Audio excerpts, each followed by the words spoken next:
aroma of biryani was the first thing I noticed as I approached my door. I was 18 years old, returning from community college, and the smell of chicken mixed with butter, mixed with basmati rice, mixed with masala, was overwhelming. Next, I heard the sound of my aunties and uncles who had filled the house. It turns out that this celebration was about the fact that my arranged marriage had been, well, arranged.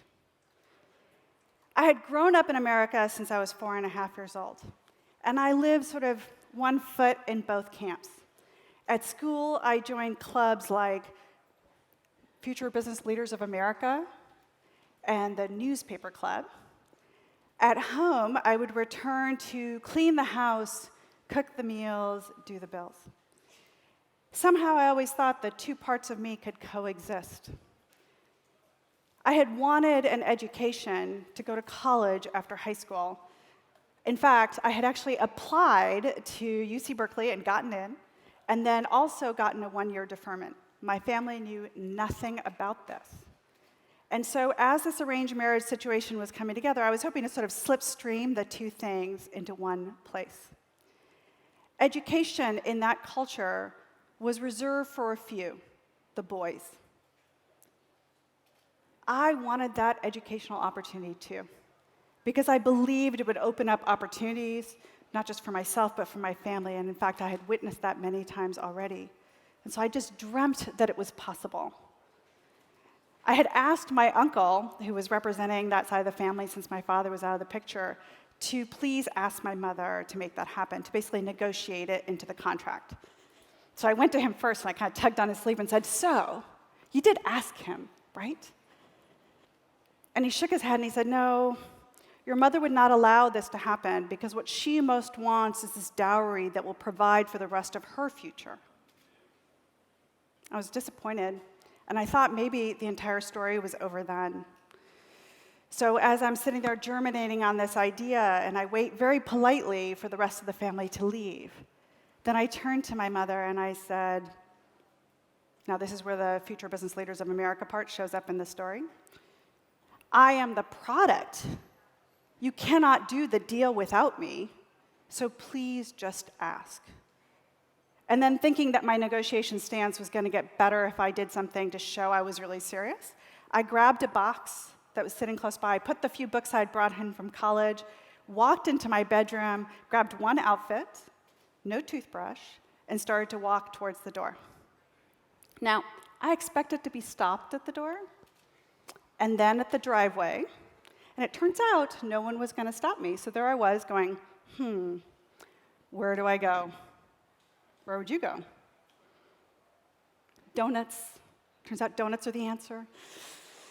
I went to a Wintel's donut house, and one apple fritter and one donut hole later, I called home. It turns out she was not going to change her mind. At the moment, I thought, well, this might take a day, maybe 2, at most 3. 30 years have since passed. Now, you might wonder why I shared such a personal story to talk about innovation and entrepreneurship. It's even an exotic story.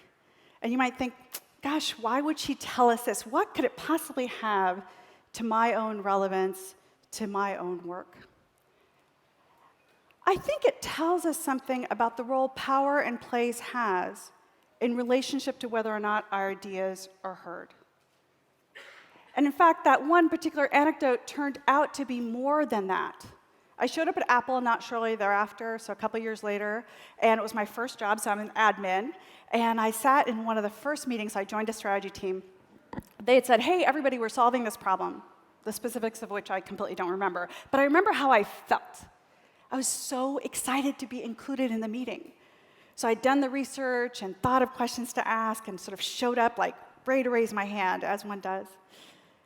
And it took me a minute, maybe 2, maybe 3, to realize actually no one was making any eye contact with me.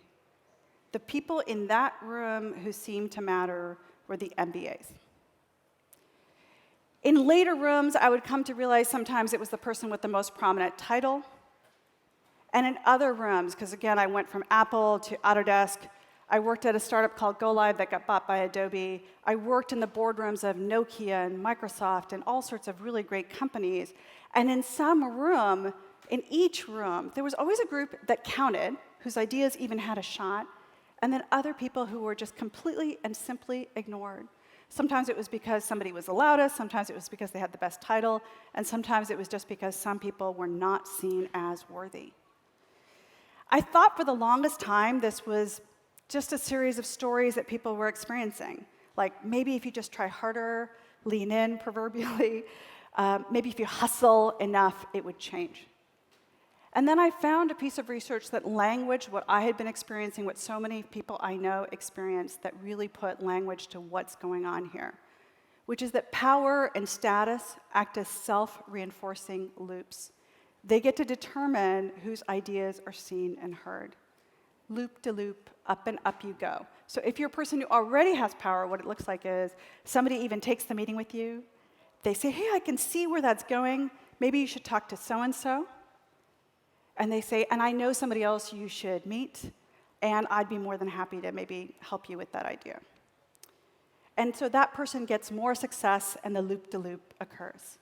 The opposite is also true. If you're a person who's deemed as powerless, someone will say, these are favorites, that's too weird, that's too early. That same person, by the way, who will say that's too early will also say, oh, that's passé, and not even hear the contradiction in their own head. And then the one that a lot of people hear is, that's too much, whatever that means.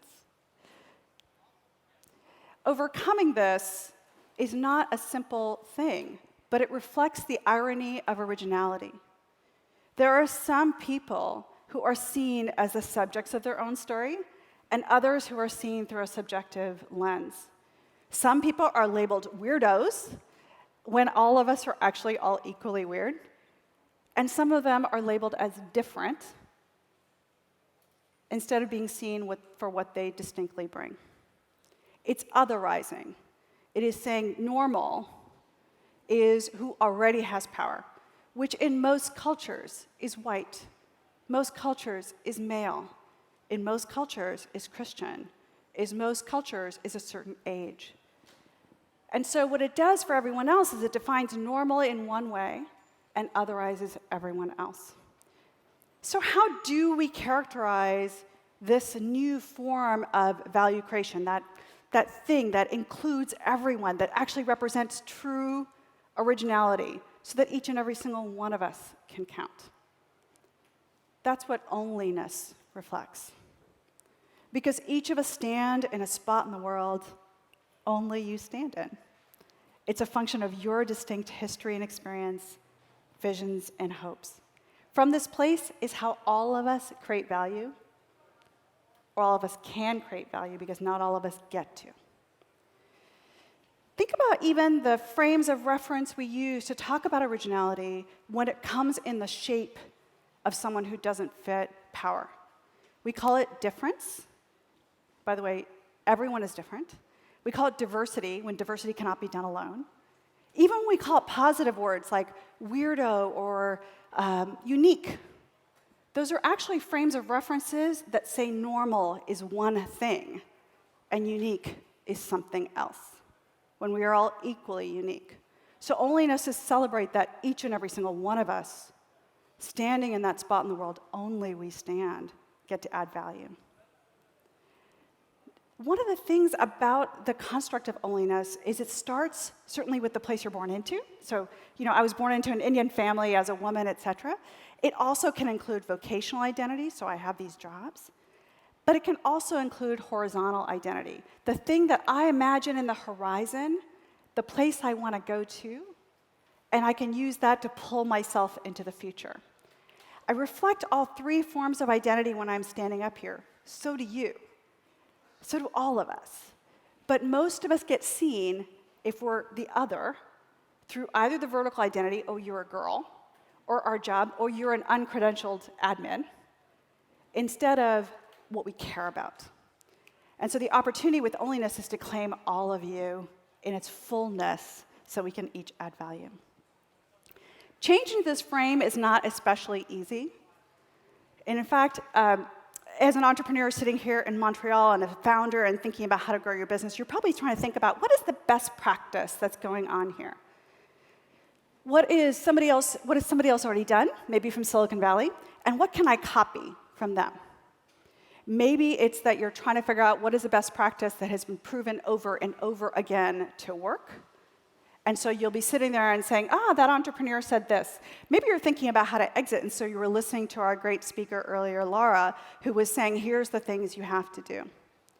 The thing about that is wisdom can be certainly wise, but it can also reflect the bias of the day. It can say the people who always get bought are this. So in Silicon Valley especially, I'm just going to point out that reference, one of the things that is fabulously celebrated and on the front cover of like Fast Company is this idea that venture capitalists today are looking for the next Mark Zuckerberg. Have you guys heard that one? They're pattern matching to the next Mark Zuckerberg. Well, think about what's implied with that reference point. Are they looking for women? 52% of the population, nope, not looking for them. Are they looking for people of color? No, even though it's well over 30% of the population, not looking for them. Are they looking for executives over 40 who have some life experience, which, by the way, has been proven to actually be the group that is most likely to have profitable, successful businesses? No. What they are doing is doing what they've done in the past. So conventional wisdom can quite often just be a way to maintain the status quo. It's not always just external bias, though, that we have to overcome. Sometimes we've internalized that bias. We find a way to conform. And one of the pieces of research I found when I was researching onlyness was that 61% of us do it across every demographic group. We look outside of ourselves and say, this is how it's done. This is who has power. And therefore, I will emulate that. We don't even probably realize when we're doing it. I had a friend call me one day and say, I'm interested in wearing glasses. What kind of glasses should I get? And I go, I don't know, do you need glasses? And he goes, well, every other management thinker I know wears glasses. Simon Sinek wears glasses, Seth Godin wears glasses. Which kind of glasses should I get, Simon or Seth? And I was like, dude, you actually don't need glasses. Why don't you be you? But this is the way in which, in that smallest way, right, it looks so innocuous. But it's a way that we actually give up ourselves. We give up our truth. We give up our purpose. And we actually look to someone else and say, is that acceptable? And if it's not, maybe it doesn't really matter. We don't do it because we want to do it. We do it because we understand what success looks like. And we're so desperately seeking that path ourselves that we're willing to do it, and we think somehow we can find our idea again, even as we give up that spot on which we only stand. So I want to talk to how do we shift this? This is a pretty big conceptual way in which the world holds people. So is it possible even to shift this? We're in a world of pain right now. For the last 10, 20 years, there's been this conversation going around about how each of us can count, how the internet will democratize ideas, that this is our time. But if you look around, most of us are lonelier than ever, and we're really struggling to figure out how to actually manifest our full ideas into the world. I think it's because we don't understand how to meaningfully connect. And so I want to spend a couple moments and just talk about what that could look like. The first is to think about how do you stand in that spot where only you stand and claim that. Sometimes people say, boy, that seems really obvious or seems really easy. So let's do the easy part. Is it easy to actually know what it is you care about? In some ways, it's not, especially if you're not part of that majority normal group. Because a whole bunch of people are going to tell you distortion fields. They're going to say, oh, this is actually a real quote that's been said to me, as a brown woman, your chances of being seen in the world are next to nothing. And I had to sit there and go, is that true? And how could I reclaim it? So here's a way to do it. Think of who you are and how you walk into a room and your worldview is represented in that view. Think about it as a light bulb over your head. When you walk into the room, the whole room changes color. It could be mallard blue, it could be tangerine orange, whatever that color is, the room changes. Now, you can't see that because when you walk out of the room, so does that color. But other people who were there pre and post can actually go, this is what you care about. This is what you're always passionate about, and this is what you want to manifest in the world. If you can find just a couple people in your life, they can help you decode who you are distinctly for yourself. The part that's unobvious is to then also recognize that this thing that you're claiming, sometimes other people don't see it. So if you have a vision for what the world can and should be, and no one else sees it, are you allowed to claim it for yourself? And that's where I said that identity piece, horizontal identity, is really important. Because if you can actually see it and they can't, are you still allowed to own it? And the answer, of course, is yes. Because as you claim what you care about, you will actually figure out to whom do you belong. People sometimes say, my family doesn't want me. And of course, I just finished sharing a story about that. To contribute that which only you can, a lot of us are told, just be bolder about it. But actually, that's not it. It's you have to know to whom do you belong. Because that context of other people saying, you're one of us, actually gives you power. There's research that says that who surrounds us affects us. You might have heard it, in fact, as a story of 5. So if your 5 closest friends have gained weight, you will likely gain weight. If they quit smoking, you will likely quit smoking. The same is also true for our ideas. If we're in a setting where people look at us and go, no, that's not for you, that's not even possible, you will wonder if it is. But you can just as easily move to that spot. That's what the internet does allow you to do, is find the social constructs in which you can now be strong enough to actually bring that idea forward. It would be remiss of me to talk about all of this as if it's just about you, the individual. Because as you build up your firm, let's say it's 250 people big, you could start to think, well, I'm living my purpose. I got it. But is it really important for every single one of us to live our purpose? And in fact, most of work has been designed so you could hire someone who does marketing. And if that person quit, I'll find somebody else who does marketing. Instead of thinking, are there a group of people who so want to do the same larger thing that as I gather them together, we can have more power? So Amber actually shared this vignette of a fire. If you build a fire so large that other people can find it, customers will find you.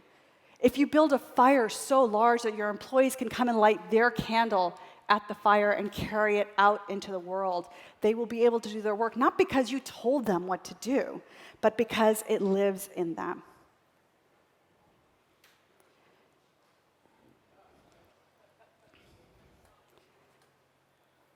As we act on our purpose, we end up finding our people. As we find our people, we find our power. It is both the simplest idea in the world and yet the most gravitational pull to a different orientation.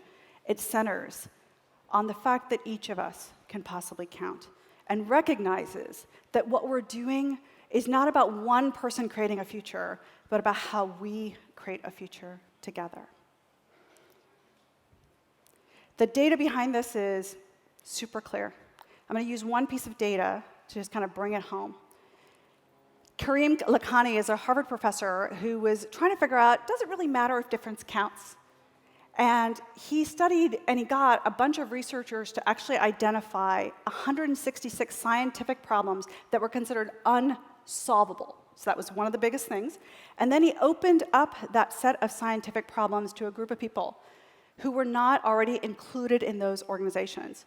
And 1/3 of those previously unsolvable problems were solved within a year. And you know who solved them? 100% of those people came from what he called left field, but what we would use using the centering language of onlyness, that each and every single one of us can add value. And as soon as we figure out how to open up that aperture of who's allowed to have value, they can actually create value for us. And that's what really shows the power of what this is. I started this talk with how I first came to understand onlyness. I was sitting in that donut shop, smelling the cinnamon and the glaze. I didn't know then that I was about to lose my family, my home, my community. All I knew is that I wanted my own idea to count. The fight I'm fighting now is that all of our ideas can count. There are some people who say, what does it matter if someone doesn't have the power in place, maybe because they don't have the right gender or the right skin color or the right age? What does it matter? Those ideas will show up someplace else, somewhere else, some other time. But that's simply not true. In fact, it's total and utter bullshit. Because each of us stands in a spot in the world only you stand in. It's a function of your distinct history and experience, visions and hopes. Until we recognize and center on the fact that each and every single one of us can add value, we're missing out. Now, there's someone who's actually quoted this much better than I, so I want to borrow her words for this. It's Martha Graham, who's a choreographer. She said, "There is a vitality, a life force, a quickening that is translated through you into action. And because there is only one of you in all time, this expression is unique. And if you block it, it will never exist through any other medium and be lost." Right now, too many of our ideas are lost, and we can use those ideas to our benefit. We can put them to use for innovations and solutions and progress. We can not only provide dignity, we can create worth. This is a fight worth fighting, and I hope you'll join in that fight. We can do this. And the word "we" is really important here, because power is not simply personal, it's also deeply social. And so as we decide to celebrate this construct of onlyness instead of accepting the world of otherizing, we can actually shift to this new place. We can do this. We can, and we must. Thank you.